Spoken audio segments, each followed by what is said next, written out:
Todas las novedades sobre poesía, cuentos y novelas. Todas las editoriales con la voz de sus autores.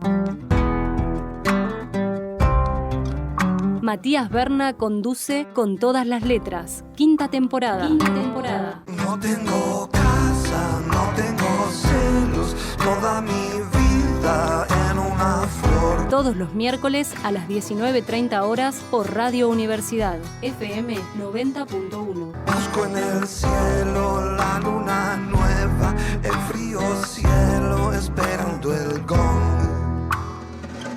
Hola oyentes de Radio Universidad, soy Matías Berna y los invito a compartir un nuevo programa de Con Todas las Letras aquí por la 90.1, la FM de nuestra Facultad de Ciencias Sociales de nuestra universidad pública. Como en cada programa tendremos recomendaciones, sugerencias literarias, dándoles algunos indicios para que vayan preparados a las bibliotecas, a las librerías, para que puedan ir en familia en búsqueda de algún libro y de buena literatura. Para el final de este espacio nos vamos a ir a la ciudad de Mercedes, porque allí está Pedro Santos de Luca, que nos va a leer algunos poemas de su último libro publicado por Ediciones del DOC, Simón tras la piedra. Y bueno, y Pedro Santos de Luca, que todos los domingos, si ustedes están con el telefonito, con el celu en la mano, que seguramente sí, a las 19 se fijan ahí en los vivos y va a estar la poesía dominguera, este gran espacio que ha creado Pedro durante la pandemia, que ya va por su capítulo número 100 aproximadamente, donde convoca a diferentes escritores y escritoras para compartir un rato y por supuesto difundir toda la gran literatura que tenemos aquí en nuestro país. Eso es poesía dominguera y él es Pedro Santos de Luca, así que quédense para el final porque también nos va a leer algunos poemas de Simón tras la piedra, su nuevo libro de poemas. Y para comenzar con la voz de las editoriales, vamos a conocer un poco más acerca de esta editorial de la que hemos venido hablando hace un tiempo, una editorial puramente artesanal. Maravilloso los trabajos que hace la gente de Omayu. Para eso va a estar Diego Zanetti, que le va a dar comienzo a este programa, a la voz de las editoriales, y nos vamos a meter entonces en el detrás de escena de la publicación de cada libro de Omayu. Así que bienvenidos entonces a un nuevo programa de Con Todas las Letras. Hola, soy Diego Zanetti de Editorial Omayu. Un saludo a los y las oyentes de Radio Universidad de Olavarría. Omayu es una editorial artesanal de la ciudad de Luján, Buenos Aires.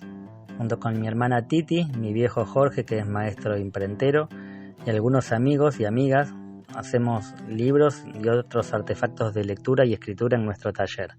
Los libros son intervenidos con ilustraciones, fotos, collage, impresión tipográfica y alguna pieza audiovisual cada tanto. Nuestra intención es incluir las herramientas necesarias para potenciar a los textos, ¿no? Que se vuelvan una experiencia sensorial dentro de lo posible. Construir objetos que se ajusten a lo que queremos expresa el texto. Para eso trabajamos junto con los autores y las autoras y además con dos amigas artistas. Una de ellas es ilustradora y la otra es fotógrafa, y un amigo que es director de cine. Nuestro catálogo está compuesto por 3 colecciones. Barbarie, que es ficción y cuenta con los libros Break, que es una antología de cuentos relacionados con el universo del boxeo. El largo viaje, que es un libro de cuentos de Marcelo Rubio. Una leve presión, que es un libro de cuentos de María Negro. Una belleza sombría, que es una selección de cuentos de Horacio Quiroga. Después otra colección se llama Texturas, que es no ficción, dedicada a los procesos de escritura y contemplación. Uno de los libros es Vagabundear, que son una recopilación de Aguas Fuertes de Roberto Art, en función de esta idea del recorrido urbano y la contemplación y la escritura. Y el otro libro es El Relámpago, que es una serie de ensayos cortitos, escritos por Miguel Sardeña, Fernando Piana, Jessica Palmeta, Carolina Palacio y Jimena López. Y después la otra colección se llama Heidelberg Fuego, que son textos individuales en impresión tipográfica. Esta colección está pensada para chicas, para autoras. Por el momento se trata de cuentos que fueron escritos por Gilbert Stone, María Negro, Verónica Selva, Mariana Travasio y Adriana Romano. Y la última colección por el momento se llama Allá dirán, y está dedicada a la poesía. Es una colección que estamos abriendo ahora, en este tiempo, estos meses, y la abrimos con una pequeña selección de poemas de Rubén Darío y Alfonsina Storni.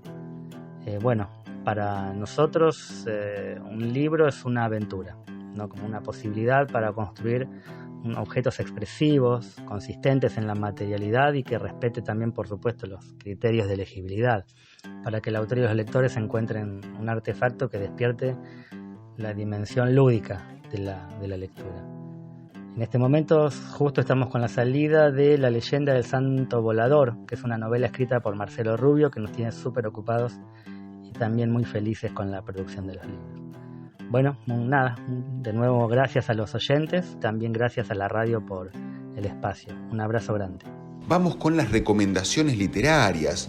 ¿De dónde soy? De Joan Didion, editado por Literatura Random House. Bueno, Joan Didion, recordada, dedica estas memorias a su California natal, el estado al que siglos atrás llegaron sus antepasados y al que ella ató gran parte de su vida y de su obra. Este libro representa una exploración de mis propias confusiones acerca del lugar y la forma en que crecí, unos malentendidos y malinterpretaciones que forman parte de quién soy, en tanta medida que todavía hoy solo les hago frente de refilón, decía Joan Didion sobre un libro tan intelectualmente provocador como íntimo. Mezclando historia, crónica, memoria y crítica literaria, la autora explora los romances de California con la tierra y con el agua, sus deudas no reconocidas con los ferrocarriles, la industria aeroespacial y con el gobierno central, así como el contraste entre su culto al individualismo y su fetiche por las cárceles. ¿De dónde soy? Para dar comienzo a las recomendaciones literarias, libro de Joan Didion, publicado por Literatura Random House. El Barbizón, el hotel que liberó a las mujeres, de Paulina Bren, con traducción de Cecilia Fanti, fue editado por Paidós.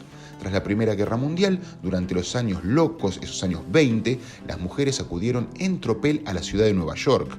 Pensado para jóvenes mujeres con aspiraciones artísticas, el Barbizón incluía impresionantes talleres de arte y salas de ensayo a prueba de sonido. Y más importante, les tenía prohibida la entrada a los hombres, con lo cual certificaba su respetabilidad y se convertía en el tipo de lugar en el que las jóvenes de una cierta posición podían sentirse como en casa. Con la caída de la bolsa y la Gran Depresión, la clientela cambió. Las ambiciones femeninas, no. El Barbizón se convirtió en el destino predilecto para cualquier joven con un sueño. Sylvia Plath, por ejemplo, ficcionalizó los días que pasó en él en La campana de cristal, ese magnífico libro. Molly Brown, sobreviviente del Titanic, cantó en una de sus habitaciones su última aria. Grace Kelly bailó sin corpiño por los pasillos. Joan Didion, que recién estuvimos hablando de ella, se amparó en él apenas llegada a Manhattan. Al ofrecerles un cuarto propio, el Barbizón las liberó e hizo que sus sueños se volvieran posibles. El Barbizón, el hotel que liberó a las mujeres, se llama el libro de Paulina Bren, traducción de Cecilia Fanti, editado por Paidós. Tusquets Ediciones presenta Sangre joven del escritor y periodista argentino Javier Sinay. Federico tenía 20 años cuando fue asesinado por un pibe de 17. Una adolescente quedó en el vértice de ese triángulo. Junior estaba en la secundaria cuando disparó contra sus compañeros. Andy confiesa en su diario íntimo cómo mató a un chico en una bailanta. Una calecita es testigo del amor trágico entre dos primos. Un violador de 16 años termina sus días bajo las balas de un policía veinteañero. Un chico convertido en millonario no imagina la trampa sangrienta que le preparan unos amigos. Una chica trans purga una condena por matar a su madre y a su hermano. Axel prueba el vértigo de lo prohibido sin conocer el peligro que le espera. Publicado por primera vez en 2009 y ahora con nueva edición, Sangre joven reúne historias donde los jóvenes son víctimas y victimarios. Javier Sinay no los juzga, sino que los acompaña para comprender la complejidad de la dimensión juvenil. Un homicidio expone a la persona que lo ejecuta y a quien lo sufre, pero también a la sociedad que lo engendra, escribe en esta edición actualizada. Un libro impactante, dicen, que es una referencia de la crónica latinoamericana. Sangre joven, editado por Tusquets, nueva edición del periodista y escritor argentino Javier Sinay. Un poco de historia argentina publicada por Planeta. Éxodo jujeño de Hernán Brienza. Es el apasionado relato de esta gesta popular liderada por la figura emblemática, por supuesto, de Manuel Belgrano.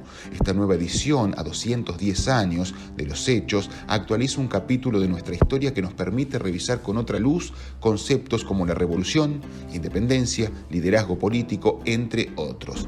La retirada de agosto de 1812 de las tropas revolucionarias al mando de Belgrano constituyó la gran pueblada de la independencia nacional, llevada a cabo por hombres y mujeres que en pos de la libertad decidieron sacrificar sus pertenencias, poner fuego a sus propiedades, dejar tierra arrasada.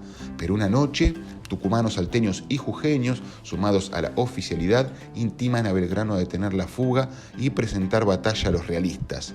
Es un instante excepcional de la historia argentina.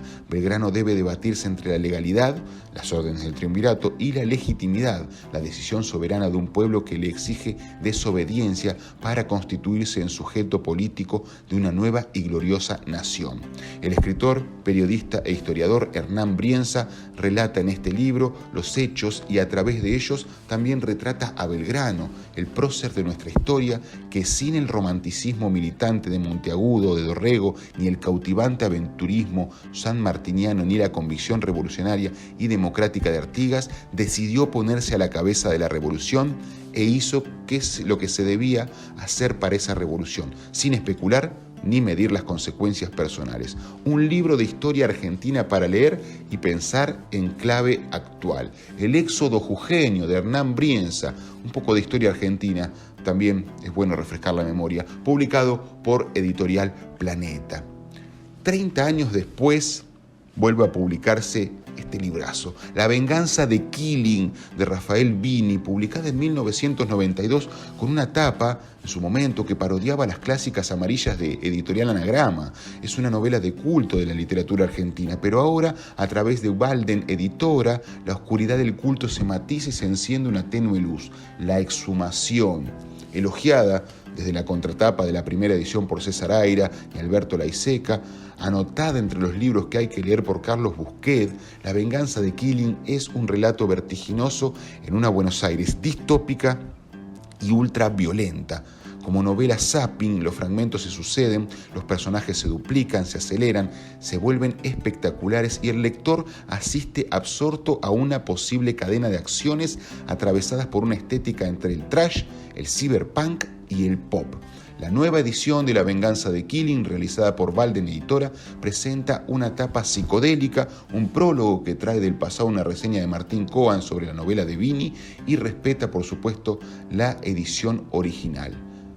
Felicidades entonces, contentos también nos ponemos que 30 años después se vuelva a publicar La venganza de Killing, esta obra de culto de Rafael Bini. Editorial Conejos publicó un libro que nos pone muy contentos, porque nuestra amiga, que cuando publicó su primer novela con también Editorial Conejos, pasó por los micrófonos de Radio Universidad, y ahora hay libro nuevo, es Cigüeñal, la nueva novela de Silvina Grupo. Desde la editorial dicen que este libro nos pone de frente al pensamiento de una mujer adulta, además de la gracia y la sutileza perfecta de la escritura que tiene Silvina Grupo, ¿no? Esta novela avanza a partir de pequeñas preguntas cotidianas que muestran como un lente de aumento todos los interrogantes que están detrás. Soy una buena madre, soy una mujer atractiva, hice algo diferente a mi familia de origen, los podría y los todavía puedo, se van apilando en las horas de un día corriente. Y un pequeño fragmento les dejo: salí de acá, salí de acá, salí de acá. El tic-tac de las balizas es la cuenta regresiva de una bomba a punto de estallar. Es la taquicardia previa al infarto. No hay lugar, doble fila. ¿Dónde puedo estacionar? Me van a poner una multa. Tendría que haberla armado la vianda anoche y hacíamos más rápido. Cigüeñal se llama el libro, ya está en las librerías, vayan, búsquenlo. La editorial es Editorial Conejos y su autora, una amiga de la casa, como dijimos, Silvina Grupo. Editorial Sudestada presenta 1989, Un país embrujado, la nueva novela de Silvia Horowitz, Los cadáveres de 2 hermanas hallados en una bañera son el punto de partida de una investigación policial y también la punta del ovillo de un hilo que enlaza historias de amor a fines del siglo pasado, una época precisa en la que la tecnología no era central a nuestras vidas y los encuentros dependían casi siempre del azar. Son los años, además, del fin de ciclo de la primavera alfonsinista, con una Argentina en llamas que subsiste sin proyecciones de futuro. En 1989, Un país embrujado, de Silvia Horowitz, nos sumerge en ese clima de época, hasta el punto de hacernos sentir la respiración de cada una de las historias que se entrecruzan en el relato. Policías, funcionarios judiciales, periodistas, músicos, incluso una vidente, desarrollan teorías apasionadas y delirantes sobre un hecho misterioso que se resiste a cualquier explicación lógica. En paralelo, transcurre la vida de Tucho, un músico que se gana el mango con clases y algunos shows. A conocer a su vecina Patricia y a sus hijas, su vida cambia. Una vez que se resuelve el caso policial, todo parece encaminarse. Sin embargo, un hecho inesperado precipitará el desenlace. Su destino entonces presenta 1989, Un país embrujado, nueva novela de Silvia Horowitz. Como lo dijimos la semana pasada y ahora volvemos a reiterar y también decimos que estamos felices porque ha nacido una nueva editorial. Se llama Siberia Ediciones, Editorial Siberia, y ya salieron al ruedo con su primer título, Perder, la esperada reedición de la premiada novela de Raquel Robles. Si hay un secreto en este libro es el latido vital como núcleo duro de todo lo que se puede aprender, incluso a vivir.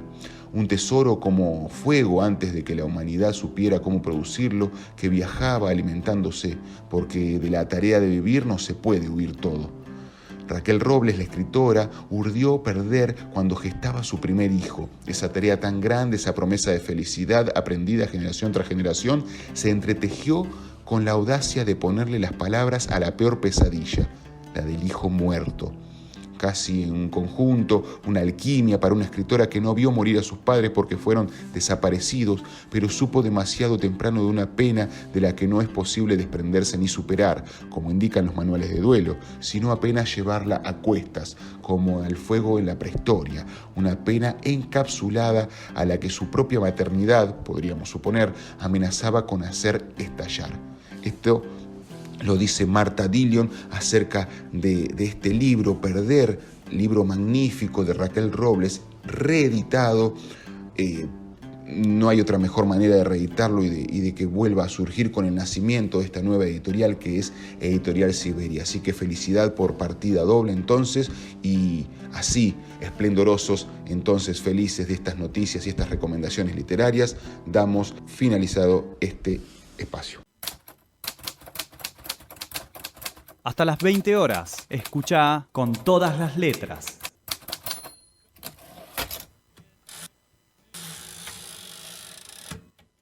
Final por hoy, nos vamos con Lo Prometido, la voz de Pedro Santos de Luca desde la ciudad de Mercedes, para leernos algunos poemas de su último libro, Simón tras la piedra, recientemente publicado por Ediciones del DOC. Placer enorme que Pedro esté también formando parte de nuestro archivo sonoro y que pueda haber pasado por los estudios de la 90.1. Gracias a ustedes, como siempre, por acompañarnos, por estar cada miércoles escuchando alguna sugerencia, alguna recomendación. Sé que van a las librerías a partir de alguna sugerencia de Con Todas las Letras, así que eso también nos pone muy felices. Gracias a Cata Pim Beltramela por acompañarme y hacer magia siempre desde los controles de la radio. Nos vamos a encontrar el próximo miércoles, como siempre, aquí en la 90.1, la FM de nuestra Facultad de Ciencias Sociales, de nuestra querida Universidad Pública. Mi nombre es Matías Berna, les mando un abrazo grande a la distancia. Chau. Hola, mi nombre es Pedro Santos de Luca. Quiero mandar un saludo a todos los y las oyentes de FM Universidad de Olavarría y les voy a compartir poemas de mi libro Simón tras la piedra, que fue editado en junio de este año por Ediciones del DOC. Al este del paraíso. La sangre de tu hermano grita hacia mí desde el cielo. Génesis 4:10. Le agrego flores de lavanda a este pasto seco para que el humo sea más generoso. Hoy es la única ofrenda que puedo. Ya me gustaría a mí sacrificar reses jugosas, danzar en su sangre para agradecerte lluvias, pero de este lado tus aguas son mezquinas y me acostumbré a la sed. Esta tierra es piedra sobre piedra, las azadas cortan aridez. Mis ojos buscan allí humedades y en su desesperación te imaginan piadoso. Detrás del monte se eleva otra columna de humo. Escucho las carnes crujir. La grasa acaricia el fuego, se despierta el hambre. Llevo un cuchillo en la cintura. El silencio. Sobre el río, en vuelo rasante, una bandada de gallitos de marzo anunció tu llegada. Mi brazo fue cuna a la que ataron tus muñecas. No me estuvo permitido dudar. Acepté las señales que la naturaleza daba sin escuchar mi realidad. No fui simiente. La humanidad conocerá la historia. 13 generaciones la anticiparon. Quise contar sobre la visita nocturna en la que me indicaron tu nombre y mi destino, pero tuve vergüenza. La oratoria no se encuentra entre mis virtudes. Soy obrero que calla y obedece. Y por último, la piedra. Mujer, ¿dónde están tus acusadores? Juan 8:10. Los acólitos cuentan en sus memorias que con una pregunta salvaste mi vida. No es verdad. Lo que obtuve fue una tregua hasta el próximo cambio de estación. En la línea de la vida de mi palma derecha todavía se esconde el latido de una piedra. Muchísimas gracias. Espero que hayan disfrutado de estos poemas.